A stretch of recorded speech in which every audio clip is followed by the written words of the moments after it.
This is Reaganism, a podcast dedicated to exploring where the Reagan movement lives today. I'm Roger Zakheim, your host, director of the Ronald Reagan Institute in Washington, D.C. On this episode of Reaganism, Roger sits down with Dr. Jerry Hendrix, who serves as a senior fellow at the Sagamore Institute. They discuss the current state of America's naval supremacy in the Indo-Pacific, in contrast to the mounting challenges posed by Communist China. Dr. Jerry Hendrix, welcome to the show. It's great to be here, Roger, and thank you for having me on again. I always enjoy these conversations. Well, you are a pleasure to have on the show, a real expert in national security, defense strategy, and particularly the U.S. Navy, naval strategy. We'll talk about all that today.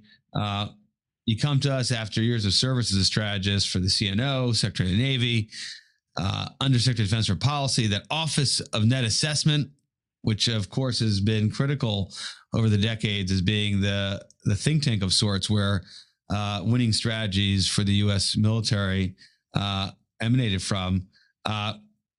Jerry, one of the things I want to start with today is the recent release of the China Military Power Report. This is the annual report the Pentagon produces, talking about what China is up to militarily. Quick note about that for viewers and listeners.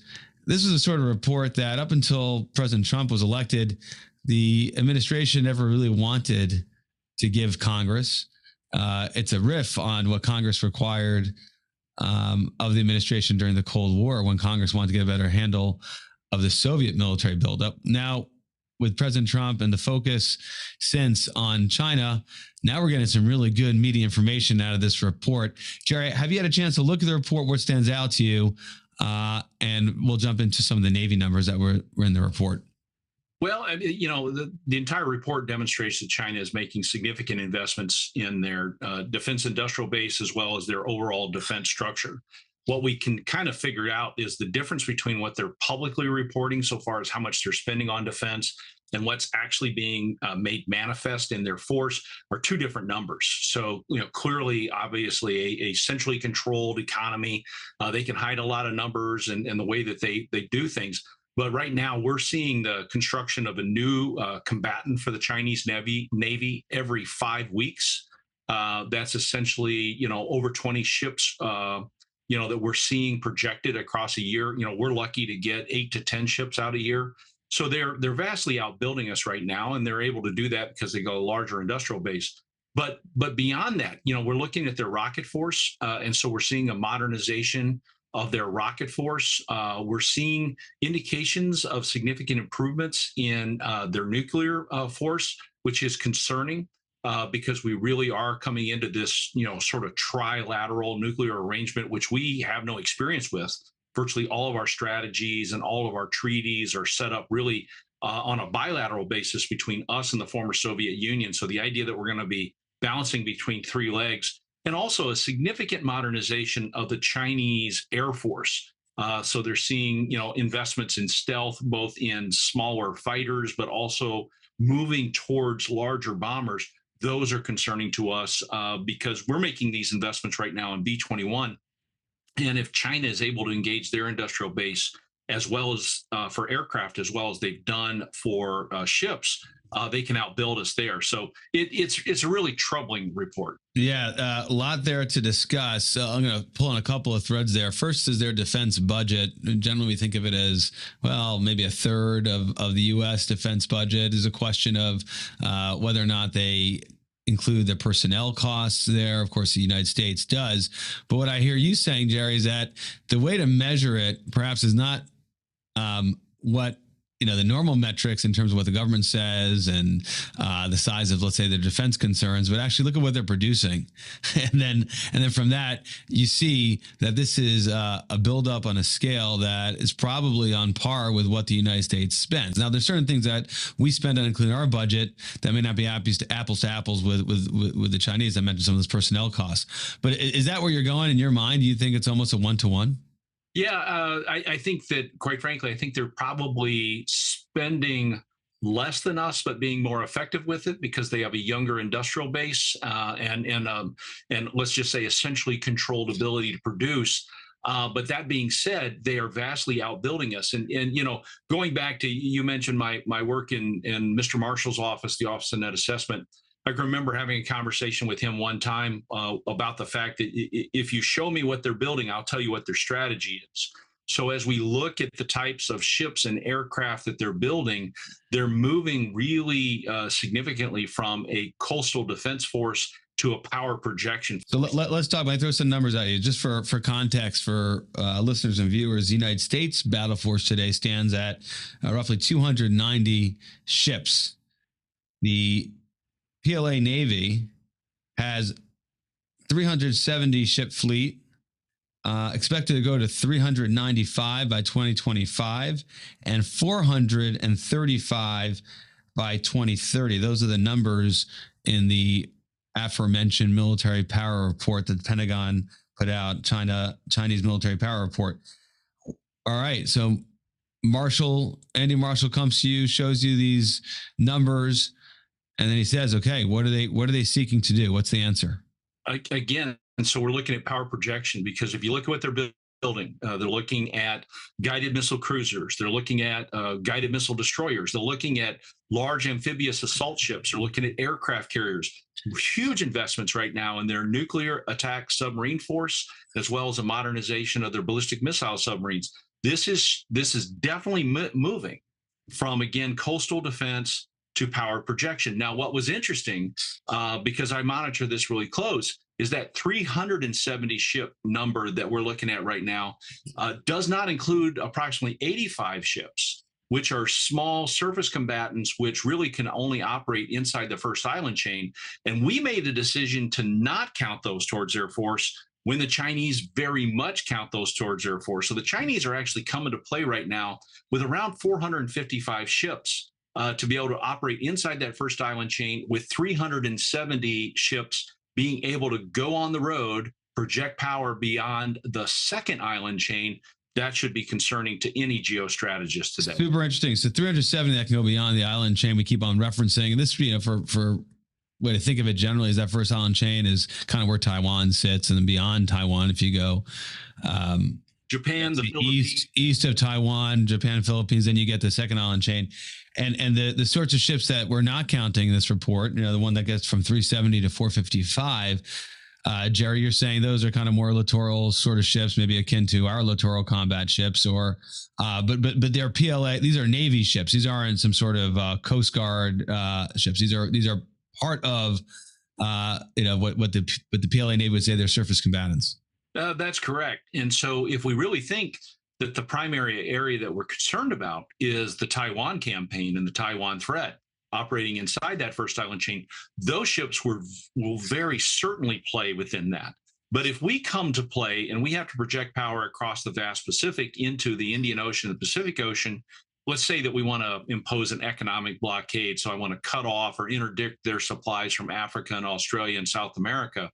So they'll have a sufficient number of ships to stay home and play inside that first island chain, and they'll have a large number of ships that they can project outward to defend their shipping fleet and interdict our Navy if we try to move against it. So they have a very balanced inside game, outside game right now, and I don't think that we really have gained a significant strategic appreciation of what they're able to do with the fleet they have. Well, I want to get to the inside game in a second, and that's the euphemism for Taiwan. But before we get there got to be some challenges for the Chinese. And so one piece of it is shipbuilding, but we've been projecting power globally as a country. You can argue before the Second World War, but certainly after the Second World War, that became a core mission of the U.S. Navy. We're smaller than we've ever been, but this is what we do with our carrier and our carrier battle groups. We'll get to this a little bit later, but we have the war in Gaza following Hamas's vicious attacks on Israel on October 7th. The response, not just one, but two carrier groups have gone out to the Med, right, to the Mediterranean. So we've done this for a long time. We can talk about whether or not we have sufficient force, sufficient ships to actually sustain the type of engagement we've done to project power globally. But for now, just comment on the challenges that PLA will face to actually operate globally beyond just having the ships. Well, one of the things that I look at, that old joke, George Marshall talked about logistics wins wars, tactics and strategy win battles, but logistics wins wars. Well, what is the logistics train that the Chinese have established? They have made significant investments in a number of port facilities around the world. And they will say that, hey, those are commercial port facilities. They don't have military intent. So on and et cetera. The fact is that's a snap of a finger turn of policy that those commercial port facilities being run and managed by Chinese companies and Chinese entities would be able to turn to support their force should they choose to go overseas. The other thing I've been looking at, which is a really crucial widget in naval operations, is their ability to do underway replenishment, UNREPs, as we like to say within the fleet. And when they first started out doing this in about 2010, when they joined Task Force 155, which was the counter-piracy task force in the Gulf of Aden, the Chinese would come over and they would have to trail a hose out behind their oiler and then pick that hose up and then, plug it in, because that was the easiest way to do underway replenishment at sea. Now they are doing it like the mature professionals do. They're coming alongside with their oilers. They're tossing lines over, they're rigging cables. They're able to move large amounts of fuel simultaneously, on port and starboard of their oilers. So the Chinese have really matured a lot over the last 13, 14 years on their ability to operate and sustain their operations at sea. So they build a huge port, infrastructure and constellation, and they have the ability to refuel undersea. They're getting ready to kind of play in the big game at this point, to be a blue water Navy. All right. So you seem pretty convinced that the blue water Navy is something that is not a reach, but a reality. If it's not here now, it's coming here soon. One piece that our Navy relies upon, and it seems to be a key comparative advantage for us, is allies. We think of allies in a very kind of conceptual way. It's good to have friends, but when it comes to the U.S. Navy, it really impacts the logistics points you were making. I mean, we can stop. We have experience, in ports around the world, and we have experience in all sorts of different places in a fashion that the Chinese, my sense is, don't really have. Even with the commercial ports that they're investing in, it's not the well-oiled machine that the U.S. Navy has as it goes around the world. Comment on the allies piece and its relevance here. Well, it's interesting you say that, because when I was doing, I just issued a report through the Sagamore Institute on measuring the value of naval presence. One of the crucial components in sort of the ephemeral aspect of naval presence is the alliance structure. The United States has 50 treaty allies, 49 of which are overseas across the oceans, the Atlantic and Pacific. So we have a very strong, robust constellation of allies. The real question then, though, becomes is how often have you exercised the alliance? So it's one thing to have an ally, but do you have a relationship to do refueling in their ports? Are there standby supplies of ordnance in their ports that, let's say that we suddenly get into it right now with Hezbollah? Pre-positioned stocks and the like that you can put on board. Yeah, where could we pull the Ford and the Eisenhower back in to kind of resupply, or for that matter, their ammo supply ships? I don't think that we flexed that portion of the alliance in quite a while, let's say since the end of the Cold War. And that's something I think we need to get significantly back into. And I would say that in Europe, as well as with the Philippines and with Japan. I know we've got ordnance supplies in Japan and in South Korea, because those are hot zones. But right now, my main concern is the Mediterranean and Europe, because we haven't really flexed our naval logistical support system in the Med in a long time. Some people try to distinguish and want us to prioritize regions in our strategy, focus on Indo-Pacific to exclusion of the Middle East, focus on the Indo-Pacific to exclusion of Europe. You have that a lot in the discussion of Ukraine. As you think about China projecting power and using its Navy as a vehicle to project power, energy resources seem to be critical. So you get areas in West Africa, for example, also the Middle East. Based on your analysis and reading of their strategy, where do they want to project power first? Where does that Lucy Navy, where does it want to be beyond, of course, outside the second island chain? Well, it's interesting because I think 5 years ago I would have really focused on Africa, with a move down towards Australia and then over to South America, essentially the western side of South America, because that was where they were getting a lot of their ordnance, or not ordnance, their ores and raw materials were coming out of those areas. The energy was coming out of Africa and the Middle East. And they had a huge focus on the Indian Ocean, trying to maintain that sea line of communication. Then 5 years on, China is really revealing itself to made huge investments in South and Central America. They seem to be making inroads increasingly into our own our backyard. And so in many ways, China is now a global power. In much the same sense that we are. They have global interest everywhere and on virtually every continent. China is even expressing interest in the economic development of Antarctica, which we sort of cocooned off decades ago and said that was only going to be like the land of scientists. But China's like, hey, don't speak too soon, because resources are scarce here on the planet, and we need to find them, whether it's Antarctica or, quite frankly, the moon, because the Chinese have recently updated their space strategy, and they're in a resource hunt for raw materials. All right, so it's truly global in nature. Let's shift to the U.S. side of the equation. So you've done a nice job. Again, we're with Dr. Jerry Hendrix, Navy expert, retired Navy captain, great friend of the Reagan Institute. What does the U.S. need to do to respond, Jerry? So we've talked about the shipbuilding and the investments on the Chinese side, how it's outpacing us in terms of production, whether or not you want to say they're spending the same or less in terms of dollars. What we want as a country, I would think, is a maritime margin of safety, is what Reagan would have called it. We want to have naval superiority. Congress has mandated 355 ship force. That was in a defense bill of 2018 or so. We're clearly not there. What is required for us to sustain, if you believe we have it, or realize, if you believe we don't, kind of superiority, naval superiority? Well, first of all, I think I touched on this earlier this year in an essay in the Atlantic, where I talked about the fact that with $33 trillion in debt, now is a time of choosing, to use one of Reagan's great phrases, where we're going to have to make some hard decision about what we do priority. And by the way, that's not about prioritizing China over Europe. I think we do have to demonstrate that we can be a global superpower on a global scale, because we have interests on a global scale and we're being challenged on a global scale. But we do have to make sort of a decision whether we want to take a continentalist approach, where we really emphasize boots on the ground and direct American involvement essentially everywhere, or whether we would step back and take a maritime approach, which really is to say maritime, air, space, and cyber, because I think it's going to be in the great commons, the oceans, in the air, in space, and cyberspace, where this competition is going to be played out. China does not want to get into a direct land-to-land component competition with us.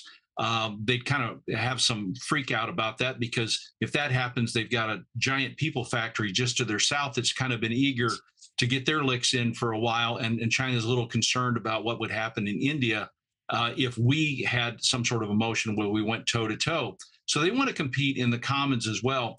So I think you have to emphasize shipbuilding, aircraft building, and also ship maintenance and aviation maintenance to be able to meet this challenge. We need to be able to expand our ability to produce more platforms, but we also need to do a better job of maintaining the platforms that we have now. And we're sort of failing on both of those. We're failing in that because we have failed to manage the defense industrial base across this span of the post-Cold War era.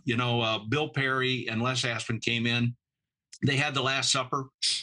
They took the defense industrial base from 105 companies down to 5 companies in less than a decade. We're going to need to find a way of turning back up the heat on industrial base expansion and production to be able to begin building our ships and our aircraft, and quite frankly, our rockets as well. I think Elon Musk has given us a strong indication of the way that we can go with space. And I think we're already making significant investments in China. In cyberspace. Yeah, so big focus on industrial base investment. Of course, you're referencing with Bill Perry and Les Aspin, former secretaries of defense during the Carter administration, where they sought out the peace dividend. And the Last Supper, they said, well, one way we could spend less in defense is have fewer companies building defense products, and it had its effect. And for that episode and for other reasons, in many respects, the U.S. military today still is the military that Reagan built and the Navy that John Lehman built for Reagan, the 600 ship Navy. The industrial base, do you see any sign, Jerry, that our elected leadership, be it the President of the United States, the Secretary of Defense, Congress, the appropriators, the authorizers, are getting focused and serious about the sort of industrial base investments that you describe? And I'll make one point and let you respond. There has been a lot of attention and focus on certain slices of the industrial base, munitions, for example, in light of what we're seeing in Ukraine. But you're talking about something entirely different, big items that, platforms that, need significant capital to produce at scale, ships, aircraft. And in some ways, people might frown at that because it doesn't sound like the high-tech AI-infused software that there's legitimately a place for in 21st century warfare.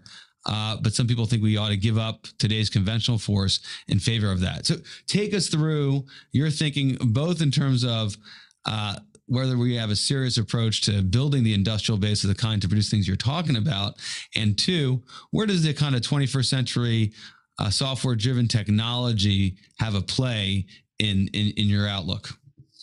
So, first of all, there are some voices who are paying a lot of attention to the industrial base, who want to put more than just words on paper. Ken Calvert, I think, of California, who is the chair of the House Appropriations Defense Subcommittee, is looking for solid recommendations. You're seeing authorizers who are interested in the House leadership. I think there's some concern amongst the Democrat side, both in the Senate, as to what else will we pay for, because they've had that 1-for-1 deal, or even a 2-for-1 deal, that any additional dollar in defense spending would be met with domestic spending. And quite frankly, I just don't think that there's room, given the debt and the deficit, for that to continue. And yet we need to start moving back towards 4% of our gross domestic product in defense spending in order to meet this new Cold War threat. Let me interrupt you right there, Jerry, because, you can have people looking for ideas. And you mentioned Ken Calvert, who's fantastic. We've had him on the show. He definitely wants to do more for defense. But the Congress has adopted a sequester mechanism. I mean, if we stay in a continuing resolution until April of 2024, not only will we maintain the budget from the previous fiscal year, that is to say no growth, it goes down by 1%. So the big idea factory can't get around the reality that you need more dollars to do this sort of thing. You view it differently? No, I don't. And I was just about to turn to this, because for every Ken Calvert right now in the House, there seems to be at least 8 people who want to view they're fiscal hawks, who view that attacking the debt and the deficit is the #1 national security priority of the country. And I don't want to diminish the fact that $33 trillion, which is generating some $690 billion in interest payments a year, isn't a problem. I think it is a problem. But the fact is, if we solve our debt, but we lose the world to the Chinese, and the yuan becomes the fiat currency of the world, we're still going to be in the backyard for the next 200 years trying to recover our position in the world. So again, it's not just balancing between Asia and Europe. It's actually balancing between Asia, Europe, and the United States, being able to do all the things that are required. That means we're going to have to make some hard decisions about where we spend and what we spend on in order to maintain our current global position, and recognize the strength and inherent advantages that come to us from being a global leader, and make the right investments. So I think that we do need to expand the industrial base and the repair base. And to come to your point about technology, because I think it's an important one, if we have a 600-ship Navy, and I noted that, Governor DeSantis, in his recent foreign policy speech, said he wants to get to 355 by the end of his first term, and then he would get to 385 by the end of his second term. And I did the back of the envelope math, and I found out DeSantis wants to essentially duplicate the expansion that Reagan did, 85 ship plus up over the time of his entire administration, and then get to 620 years. Well, if you're going to do that, then the fleet of that future should not look like the fleet of today, meaning it should not duplicate, 11 carrier strike groups, 2 cruisers, 4 destroyers, et cetera. That 600 ship Navy of the future ought to be including new capabilities like large and medium unmanned surface and subsurface. And certainly the carrier air wing should be integrating long-range penetrating unmanned combat aerial vehicles. So we ought to be taking advantage of the new capabilities to give us a leap ahead technical and tactical advantage in the future. And right now, there are some voices doing that, but I haven't seen near enough work. Do you see anybody in the Navy, actually, just your last point about technology, right? So, Jerry Hendrix wants to stick with a carrier, but wants to place platforms in a carrier that are unmanned and that have the range to be relevant. Any voices in the U.S. Navy inside the Pentagon right now that seem to be advancing that? You hear the Air Force talk a lot about what they're doing with the unmanned. You have the Deputy Secretary of Defense has a program she's emphasizing in Replicator. What can you say for your service, Jerry? Well, I'm a little concerned. I mean, I think we're going to new CNO as soon as she can get confirmed by the Senate. And Lisa Franchetti has been a innovative thinker in the past. I knew her both as a captain, and I watched her service when she commanded 6th Fleet in Europe, and she seemed to lean in on high-tech abilities there. So I'm going to watch that very closely. I think our strongest voice, quite frankly, on unmanned is right now sitting in Bahrain. So this is Task Force 59 here. Tell us about that. So Task Force 59 was established. It was headed up by a Navy captain who looked at working with the other countries in the region to develop and do advanced research development and prototyping there in the Arabian Gulf. The reason why Task Force 59 came into being was because of the work of Vice Admiral Brad Cooper, who was then the commander of the U.S. 5th Fleet. Brad has now been elevated. He's one of the deputy CENTCOM commanders now. He's no longer at 5th Fleet. But that right there, that guy has been one of the brightest, most innovative thinkers in the U.S. Navy. He's currently still in the Middle East. I'd like to get him back here to D.C. and inside the Pentagon quickly so that he can kind of help shepherd this going forward. I've talked with Brad. I loved all of his ideas. I was just a bit disturbed that he wanted to do all the research development and prototyping in front of the Iranians. I've advocated for setting up actually a test range. Yeah, you want to go to Michigan because we show too much to our adversaries.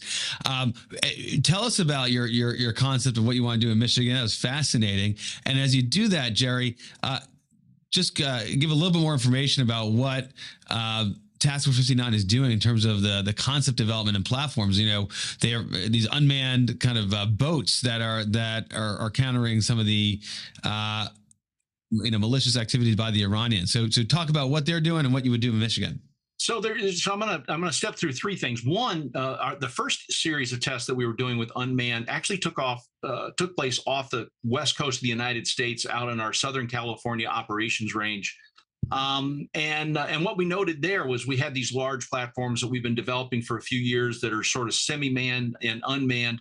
But what we saw was that the Chinese began to show up and the Russians began to show up and watch this. And then Brad was over in 5th Fleet, and he wanted to really make a significant investment in unmanned. So a lot of the platforms there were sort of very small platforms. We're talking about things that were maybe 15 feet, maybe 30 feet long, not very large, small company prototypes that he brought in and was able to support. He had a great team that he built up there. And we did a lot of innovation about how they would work together, how long they could stay at sea, how we would do logistics, how we would communicate with them.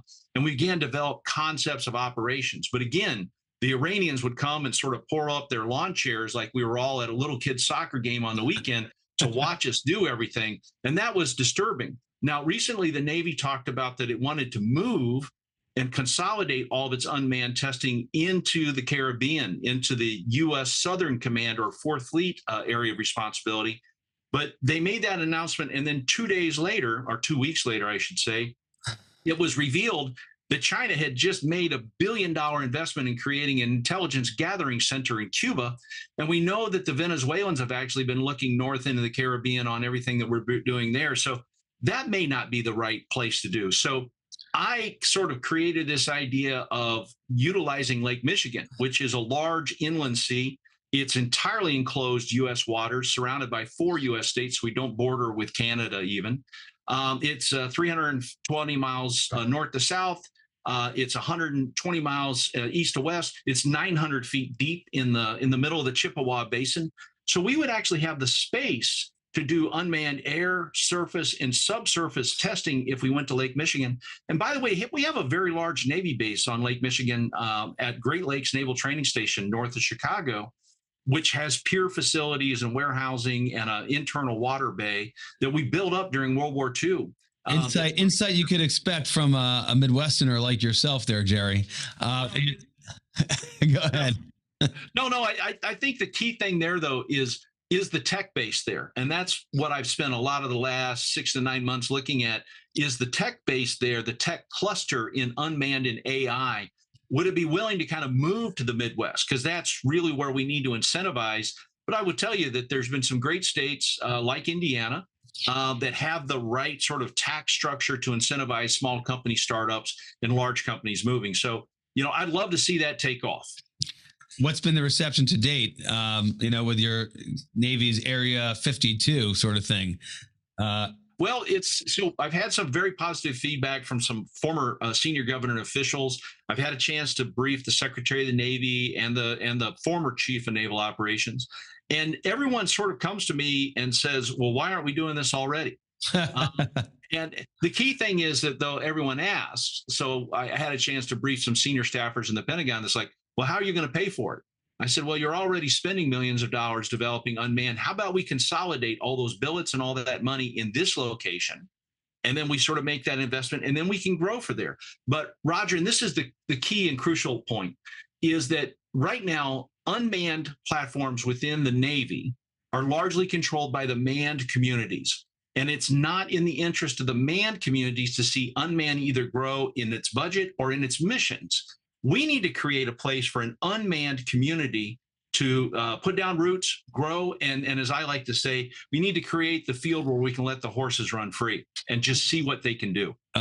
What you're describing the Navy, we've seen with the Air Force too. We're seeing with the Army as well. It's just what you'd expect in a big old bureaucracy, people not wanting to let go. We haven't talked about much. You referenced it in terms of maintenance and what the PLA is doing, but submarines. And let's just take a minute or two to talk about the state of our submarine force, and then we'll want to hit on Gaza and then wrap up this conversation. But we have an expectation, the Congress had an expectation that we'll be doing 3 a year of our fast boats. I'm not talking about the boomers, the nuclear, part of our triad submarines. These are the ones that, by everyone's account, seem to be our comparative advantage vis-a-vis the Chinese. And now we are basically at 1.2 a year. And if you take that production against the number that are out for maintenance or retiring, it's we're losing fast subs year over year, the SSNs. What the heck do we do about this, Jerry? Well, it's a very tough issue because we ramped up. We put the pedal down. We plan to put the pedal down and accelerate submarine production for the fast attack Virginia class boats in 2019. And then boom, 2020, COVID hits. Okay. So huge impact, not only on in stride production, but also recruitment opportunities. The idea that we were going to add 10,000 workers across the submarine industrial base. And quite frankly, all those workers stayed home and they took their checks from the government, and we weren't able to kind of do that. And right now, what we saw was we were going from 2 a year, and we went down to this 1.4 to 1.2 a year. And then we cut in Columbia class, which is the new ballistic missile submarine to replace the Ohios. And so now we have all of these things kludging together. Then we added on top of that the Biden administration's decision to pursue the AUKUS deal, which means that the U.S. is on the hook to create 3 fast attack submarines for the Australians over the next 10 to 15 years. Those submarines are not going to just come out of thin air. That means actually 3 submarines that will come out of our production schedule in order to help our ally and build that alliance structure. So Then, yeah, go ahead. Add to the problem.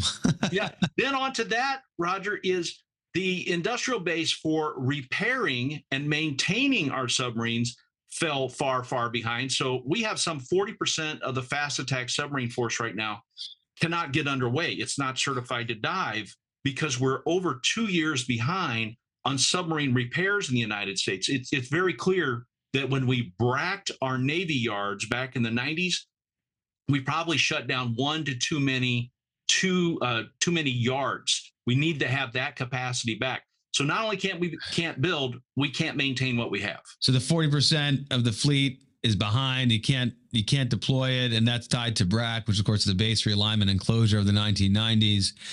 And so now we're looking at the industrial base both to build ships and also to sustain ships, right? Two different kinds of yards, each really hurting at this moment. You mentioned AUKUS. We'll go there, and then we'll briefly hit on your thoughts on the Navy's role in the carrier strike groups in the Med. But AUKUS seems to me as an opportunity for the industrial base to say, you know what, there's enough kind of capital coming in. There's enough business that let us as a business invest. If you look at any other company, Fortune 500 company, if there's a market for something, gives confidence to the senior leadership and the investors to, make a CapEx investment. Obviously more complicated in the world of submarines, but where is the industrial base? And like, hey, there's a great demand for this. Let's invest and we're going to build up capacity. So first of all, you've teed that up superbly, because there is a huge conversation going on. Like, do we need a third submarine construction yard in the United States? Well, here's the one thing. To build a nuclear powered submarine, you need to be certified to work on nuclear reactors, which means you have to create a yard that has all those certifications, and you need a workforce that's certified. Like, nuclear welders are different than regular welders. So where are those nuclear welders for the new yard going to go? I mean, I'm all in favor of industrial expansion. Obviously, I've been talking about that with you for the past 45 minutes.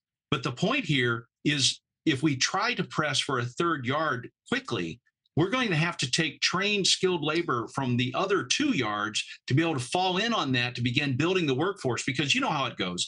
You're going to go with a entered apprentice who's going to become a journeyman, who's going to become a master. He has to be trained by somebody. That somebody's got to come from someplace. So we may, in the short term, end up making our production more inefficient as we try to get into increased capacity.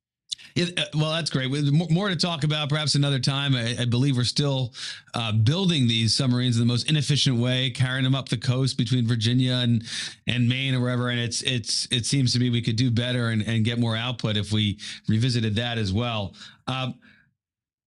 Last item, and then we'll go to our lightning round. We're with Dr. Jerry Hendrix, retired Navy captain, naval expert.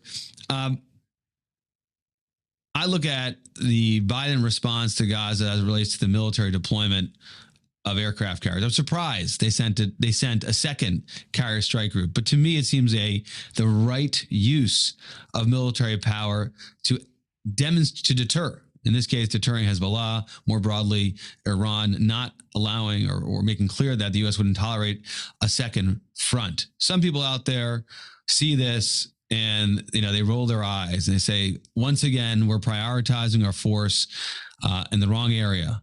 That this is not the right way, not the right use of naval power. Give me your take on this latest deployment of 2 carrier strike groups into the Med as a result of the war in Gaza. Well, the Gerald R. Ford was already there. So she had been operating in the Med. So we essentially moved her to the East Med. And it was really impressive, actually, because she took her Ticonderoga class cruiser. She took 4 of her Arleigh Burke class destroyers, which means that, you're looking at well over 200 Tomahawk missiles right there. And then the Ford's air wing. So that's an impressive deterrent force that's showing up very quickly. And then they made the decision to deploy the Eisenhower just a bit early, because Ike was coming up in rotation. She was going to do to relieve Ford. So Ike's going to fall in on the Mediterranean fleet with her escorts. And actually, I think I saw a story last week that they're talking about swinging Eisenhower around into the Red Sea and perhaps even in to the Arabian Gulf. That would put Eisenhower in position that if Hezbollah goes against Israel from the north, Eisenhower would be in a position then to be able to strike perhaps Iranian targets, the state sponsor of terrorism in the region. I think that that's a strong deterrent signal to send. And Ford's been extended on deployment. And boy, I've been there a couple of times where, you got a nice 6-month deployment and suddenly you got a 9-month deployment. That night when they serve lobster and steak on board the carrier, it's bad. Something's wrong. Yeah. So I think it was a strong deterrent. But here's the problem. So this is the big question. Does the Biden administration have a sufficient reputation for combat credibility and will? And right now, because of the way that he pulled out of Afghanistan and also the way that he handled the early days of Ukraine, there is a strong question, even with the 2 carriers, of whether that presence will be sufficient given the lack of leadership. We'll see that, because Hezbollah is certainly considering whether they're going to open up the second front in earnest. It's actually started already, but it seems to be each side is testing the other, but it could escalate quickly. And there's been chatter out of the Biden administration that if Hezbollah were to employ its substantial inventory of rockets and missiles against Israel, then the President of the United States would employ our carrier to counter it. So we will see whether the carrier on its own is a deterrent or whether it will require President Biden to authorize use of force. Jerry, let's go to our lightning round. This is where we ask all our guests to share with us their favorite book on President Reagan, their favorite speech by President Reagan, their favorite Reagan quote. What do you got? Craig Shirley's Rendezvous with Destiny. I think he's a really good writer. The one thing I would tell you, I've read a lot of books about Reagan, and the fact, as a person who observed Ronald Reagan in person in numerous occasions on speeches, almost no book actually matches Reagan in his personal persona and eloquence. But I like Shirley's book, and there's more of the rhythm and the poetry of Reagan within that book. My favorite speech, bar none, of Boys of Pointe du Hoc. Yep. Just that speech will make me cry virtually every time that I listen to it. And I watch the YouTube video and just listen to those dramatic pauses where Reagan evokes the memory of these boys, these old men, but who had been boys who helped to save the world. And then, of course, my favorite quote is, we win, you lose. Such a stark, black and white, strategic statement. That conversation that he had with Richard Allen in the late 1970s, where Reagan just laid it on the line. This is how I see the world. Don't you see it the same way? And the American people said, yes. And then we went and did it. And then he did it. We won, and in no small part due to Reagan's leadership and his presidency in those years prior to the fall of the Soviet Union. Dr. Jerry Hendrix, thanks so much for being on the show. It's been a pleasure. Thanks again. We hope you enjoyed this episode of Reaganism. New episodes premiere weekly every Monday on YouTube and all podcast streaming platforms. If you like this episode, be sure to let us know and share with a friend.